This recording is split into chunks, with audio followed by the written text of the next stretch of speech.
Welcome back to The Explainer. Today, we're exploring something genuinely alluring. We are unlocking a longer, healthier, and, let's be honest, a significantly happier life by tapping into ancient Okinawan wisdom. We're breaking down Héctor Garcia's acclaimed book, Ikigai, The Japanese Secret to a Long and Happy Life. Because, this isn't just about adding years to your life, it's about adding life to those years. By really understanding a philosophy that has shaped one of the longest living populations on the entire planet. But before we get into the nuts and bolts of longevity, I've got a pretty provocative question for you.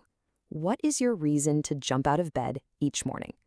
Seriously, think about your daily routine right now.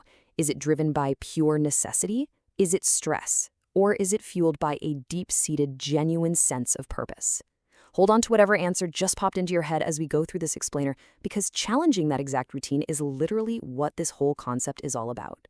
Okay, so here's our roadmap for today. First up, discovering your Ikigai. Second, finding your flow state. Third, the Okinawan longevity lifestyle. Fourth, community and mental resilience. And finally, the 10 rules.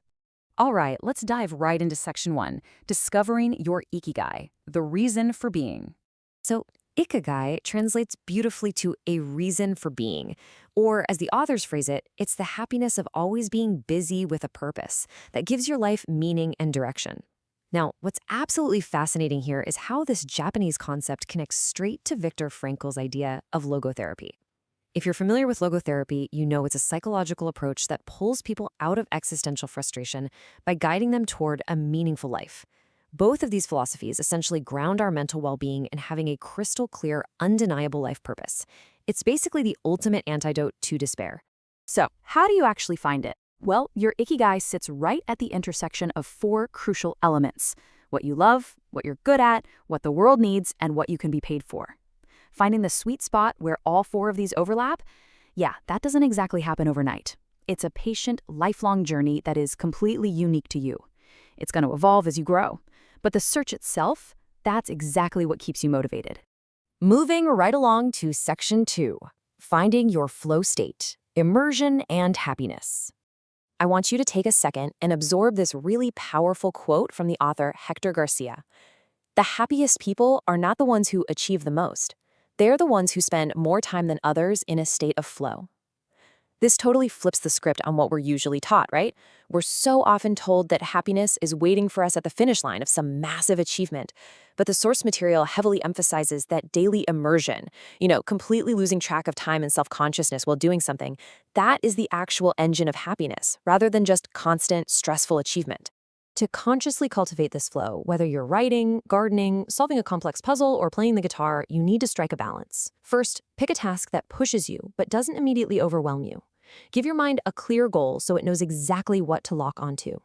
And absolutely eliminate distractions. Multitasking is the absolute enemy here. Through regular practice with these steps, you're not just working or doing a hobby, you're actually practicing happiness.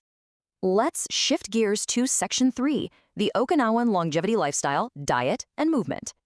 80%. Now, this isn't just some random statistic. This number represents a massive cornerstone of the Okinawan lifestyle known as hara-hachi-bu. It's the practice of stopping eating when you are only 80% full. By reining in their caloric intake, Okinawans skip that horrible post-lunch food coma, they maintain a healthy weight, and they massively reduce the risk of chronic diseases. It is such a simple rule, but incredibly effective for longevity. Now, what's really interesting here is their actual diet. Okinawans average 18 different foods every single day. That is a ton of variety. It's heavily plant-based, relying on sweet potatoes, whole grains, and diverse veggies, while keeping meat and sugar pretty low.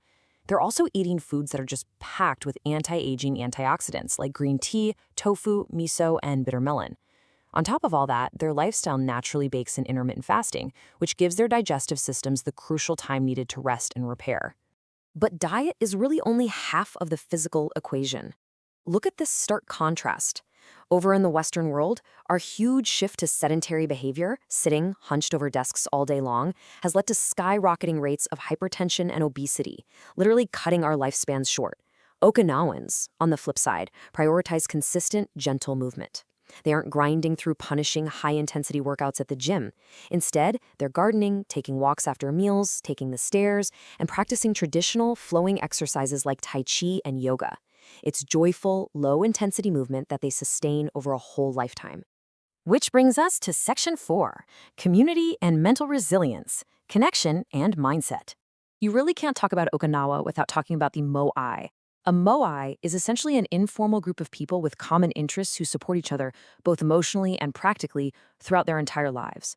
They share hobbies, celebrate together, do volunteer work, the whole shebang. These deep social ties, which are built on active listening and shared experiences, create a profound sense of belonging. And that emotional safety net is absolutely critical for keeping stress low and living longer. As the locals say, talking every single day with the people you love is the real secret to a long life. And this perfectly illustrates a huge difference in mindset. Western culture constantly pushes this unyielding, highly stressful perfectionism. But the Japanese concept of wabi-sabi teaches us to appreciate the beauty of imperfection and the fact that life is naturally transient. By trading perfectionism for wabi-sabi and embracing Ikigai, which means cherishing the unrepeatable nature of the present moment, we build serious mental resilience. We become anti-fragile. We learn to grow stronger through adversity rather than snapping under the pressure of trying to be perfect all the time. To keep things grounded, let's take a look at the critical reception. Out of over 15,000 reviews across Goodreads and Amazon, the book Ikigai holds a solid average rating of 3.71 out of 5.